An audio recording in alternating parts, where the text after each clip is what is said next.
One of the people in the fight was the one who was sent to get essentials for the injured Arajin. While poking Arajin in the head, he accidentally rubs that bullet and makes Majin come out.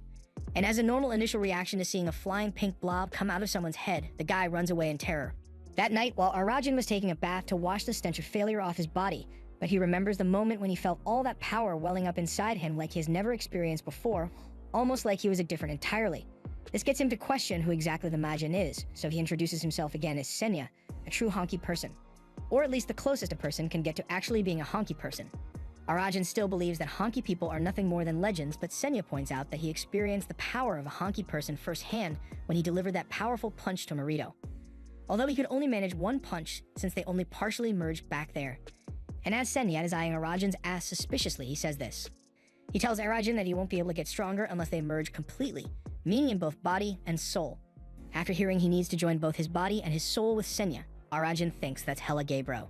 He asks why Senya would even want to merge with a guy like him in the first place, so Senya explains that it sometimes happens when a men want to merge so badly that you can't sleep at night. Arajin gets up as he apparently understands this feeling almost as much as he thinks about the Holy Roman Empire. But his mom then barges in to ask how his date went and if there are any potential grandbabies in the making. In the Sigma base, Mahoro is trying to take care of her brother after the injury he got from his fight with Arajin, but he does not want her there. You can tell that he is fed up with her obsessive antics, but she is interrupted when a member of the Sigma squad shows up, Jabashiri. He wants to talk to Marito, but he is technically overstepping his boundaries by coming in here unannounced, so he would normally have to leave, but Marito welcomes him in, also offering a bite of his sandwich. Mahoro is jealous, but she isn't important right now because what Jabashiri wants to tell him is that he sent someone to follow Arajin after Matakara saved him, and he found that he was taken to Matakara's house. So does Marito really intend to recruit someone that has ties to someone from Minato Kai? Marito doesn't see the issue with this and says if that is the case, then maybe he will try to recruit Matakara as well since he does seem to be pretty tough anyway, but that wasn't the answer Jabashiri was hoping for since he wants to be the successor to the Sigma squad. The next day at school, Arajin has now got some street cred for being able to blow Marito away with one punch, and now all the guys think he's pretty tough. Senya congratulates him on being popular in school now, but what's the point of being popular if you are only popular with guys? Senya keeps egging him on to pick a fight with someone there, so Arajin tells for him to get away, but he yells it so loud that all the guys get scared and back away from him. Soon after, he has to deal with Marito, who has come back for a round with excitement in his eyes, so Arajin is forced to run. Elsewhere, Matakara meets with the other guys from Minato Kai, and one of them tells him that he should probably not hang out with Arajin anymore because he saw something weird come out of his head. The others don't take him seriously. In fact, Matakara was thinking about inviting Arajin to join the Minato Kai, but the others don't think there is any way that their leader, Ken, would let Arajin into the faction. But contrary to what they think, Ken himself was the one who asked to meet with Arajin. Later that day in school, Matakara was walking through the halls when he sees Marito cruising by on his sweet ride, asking where he can find Arajin. He makes it very clear that he intends to recruit him for the Sigma squad, so Matakara is in a race to get Arajin on board.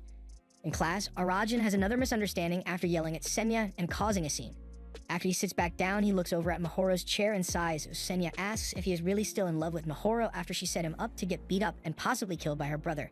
He doesn't think of it that way since from his perspective, Marito was only trying to make sure his sister's potential boyfriend was one who could protect Mahoro.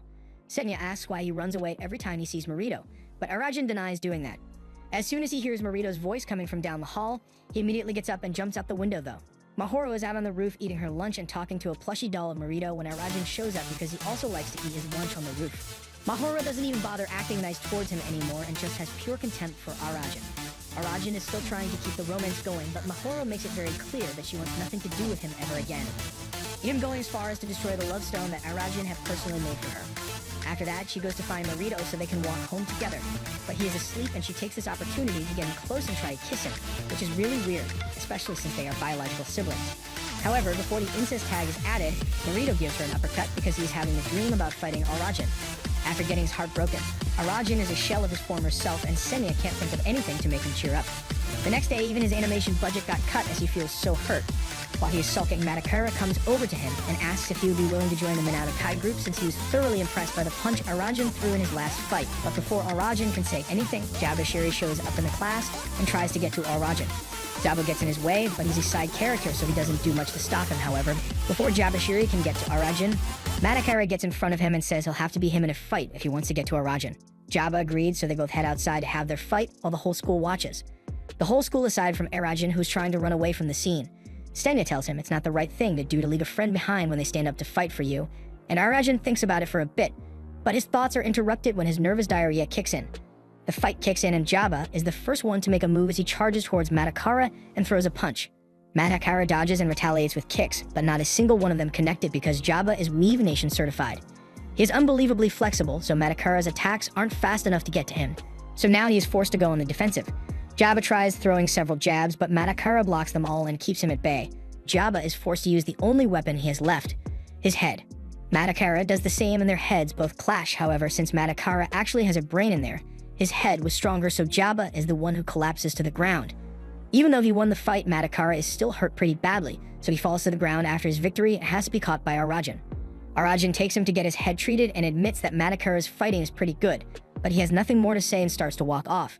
Before he goes, Matakara asks Arajin to join Minato Kai so they can train together and become real honky people. Arajin says he is done with that childish dream, so he has no reason to join the Minato Kai, but Matakara asks that he at least come with him to meet the leader of the faction. He is sure he'll like him since he is a strong and respectable guy and is fighting Marito for the top dog position. This gets Arajin's attention since Ken is fighting Mahoro's brother for power, therefore he agrees to go. He gets to Ken's house and meets the man, but the reason he came here isn't to talk, rather he wants to challenge Ken to a fight so he can prove how strong he is. And maybe if he proves that he is strong, then Mahoro might like him again, but he is obviously delusional. Still, he's got motivation, and that's the kind of thing Senya likes to see, so he merges with Arajin again, and they both deliver a punch to Ken that sends him flying back into a wall. All the Minato Kai members are astonished that he was able to push Ken back, and Arajin thinks he has won. A one punch is not enough to decide the fight as Ken gets down from the wall and returns the favor with a punch that sends Arajin flying through the roof. After retrieving his body, the Minato Kai members are angry at Matakara for bringing Arajin here. But Ken isn't mad at all about what happened. In fact, he's in love. The next day, Arajin's street cred only continues to grow, but he hears Marito's voice, so it is once again time to get out of here. However, this time Marito learned a new trick and blocked off the escape route by coming in through the window. He wants Arajin to join him in the Sigma squad. Arajin was about to decline the offer, but Mahoro and the simp in him makes him join. Matakara comes into class, having intended to extend an offer to join Minato Kai to Arajin, but he comes to find that Arajin has already made a deal with Marito, so now he and Matakara are on opposite sides of the war. This was the end of episode 2. Thanks for watching. Subscribe to not miss the next part.